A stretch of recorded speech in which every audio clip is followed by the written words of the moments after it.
Good everybody, this is Dre, Just Dre 365. In this video, I'm gonna tell you how I was ghosted twice in 2019 and the lesson that I learned from it.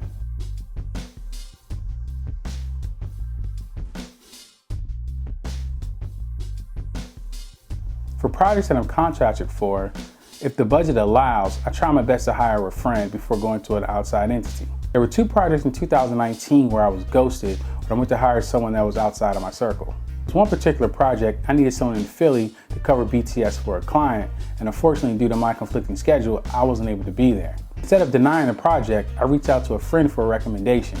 After viewing the person's portfolio, I knew they can complete the job. I reached out to them with the date and time and what was needed and agreed upon a price. I thought everything was good to go. The night before, I got a strange text message from him saying, "Where are you?"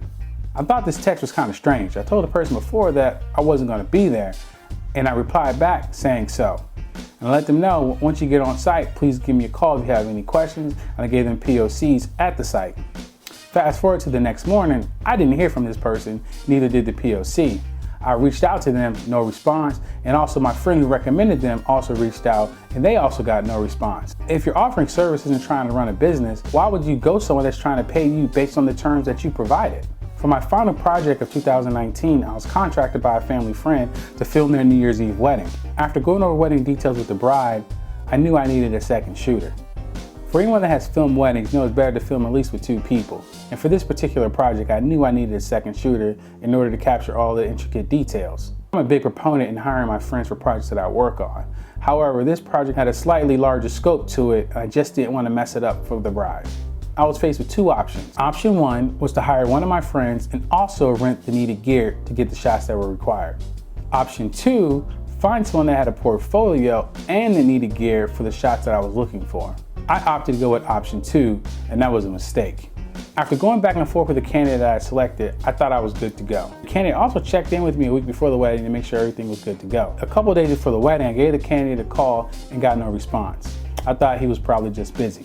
The day of the wedding, I'm calling and letting him know that I'm on site and for him to give me a call when he gets there. The agreed upon arrival time came and went, and he was a no-show. So I'm calling and texting, still getting no response. An hour after the no-show, I just assumed I'd have to do this wedding by myself. I was able to film the wedding with no problem, but there was areas where I definitely could use a second hand.